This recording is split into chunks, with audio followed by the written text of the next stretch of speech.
Hi, welcome to your advanced English class. Tell me, is it possible to make your money grow? Do you think their investments are a good idea? What do people invest in these days? And where can you find information about investments options? For example, have you ever spoken to a financial advisor about these investment options? Today in this class, let's compare different investment options. Let's start with some vocabulary. Let me show you over here. Tell me, are gold, silver, and platinum valuable metals? Yes, right? They are precious metals. Now, tell me, are there saving accounts that keep your money for a certain period of time? Yes, right? And you receive something in return. That's true. This is what we call a certificate of deposit or a fixed deposit account.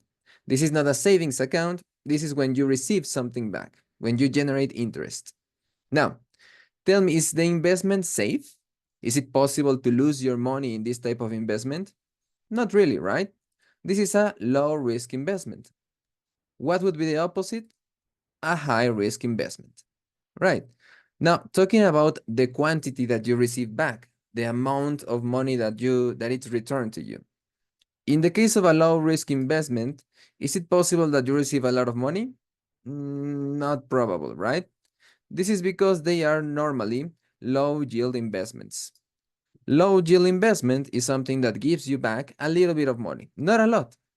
What is the opposite? Of course, a high-yield investment, when you receive a lot of money. And most of the times, these are the characteristics that are tied together. A high-risk investment gives you high yield. A low-risk investment is normally a low yield. Now, when we talk about the duration, we can have short-term investment or long-term investments. This refers probably to weeks, months, and in long-term investments, probably years before you receive your earnings or before you receive your money back.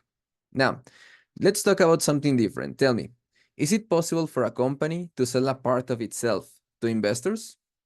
Yes, right? This is what we call selling stock. Companies sell stock. Now, in this case, companies not only sell stock, they also have some different possessions that have value or that can be sold for money. This is what we call assets. Assets. Now, if we talk about assets, we can include, for example, buildings, machinery, equipment, land, and some of them are easier to transform into cash than others. The ones that are very easy to transform into cash are the liquid assets.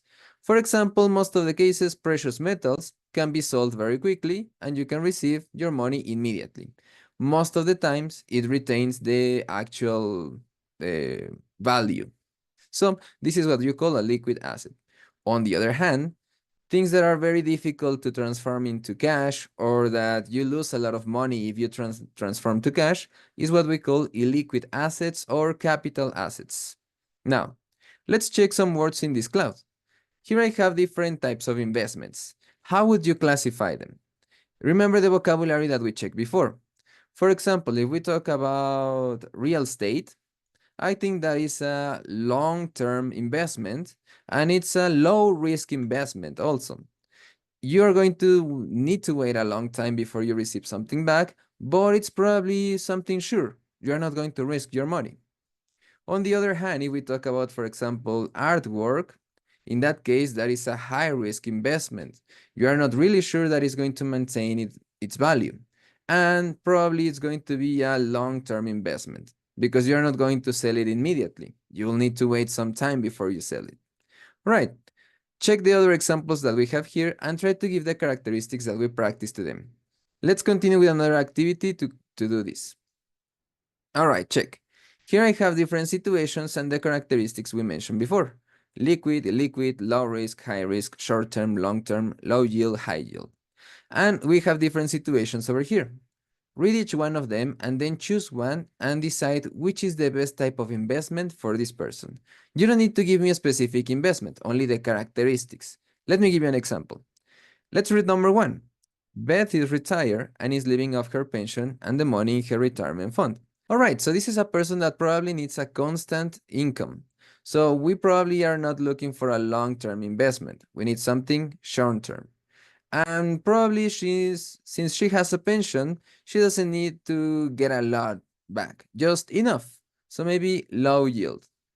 And if we talk about the risk, for her, probably we need to give her a low risk type of investment. High risk wouldn't be advisable for her. And when we talk about liquidity, probably she needs the money right now or as soon as possible. So in that case, we need liquid investments. All right, so those are the characteristics that apply better for Beth. What type of investment do you think that has all of these characteristics? A short term, low yield, low risk, and liquid investment. What can be? Do you have any ideas? Let me know in the comments. Let's continue practicing with another activity and continue listening to this vocabulary in real situations. We are going to listen to Peter Crawford, the CEO of AP. He's discussing a cash management issue with Stan Waterman, the company's controller.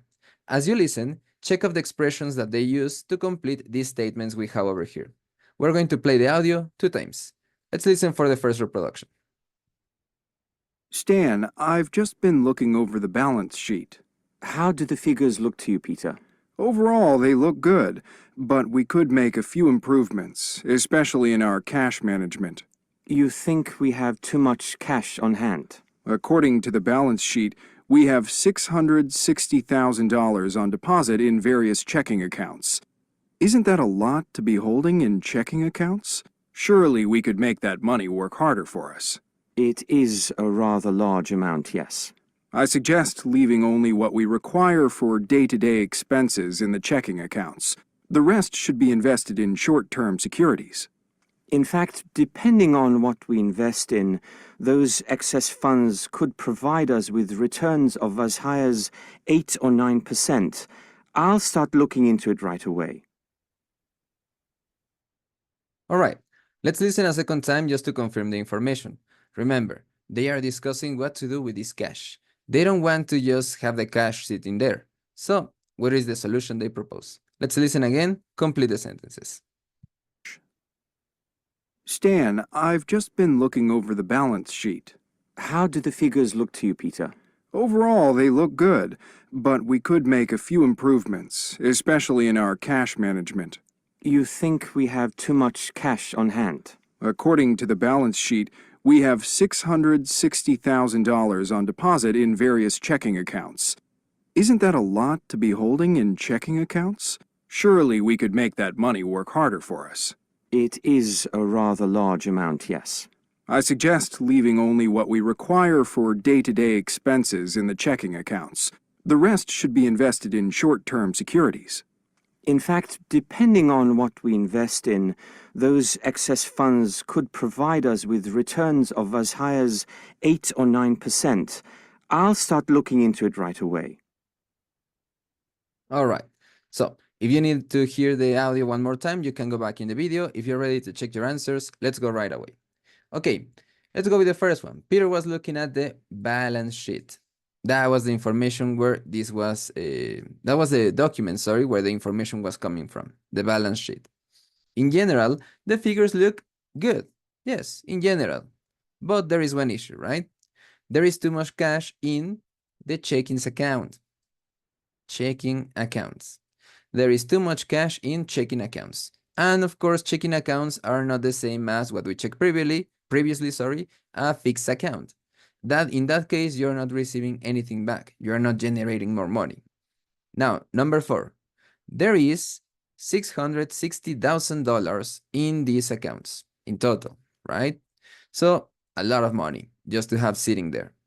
And the last one, there only needs to be enough to cover day-to-day expenses, right? What they need to pay every day.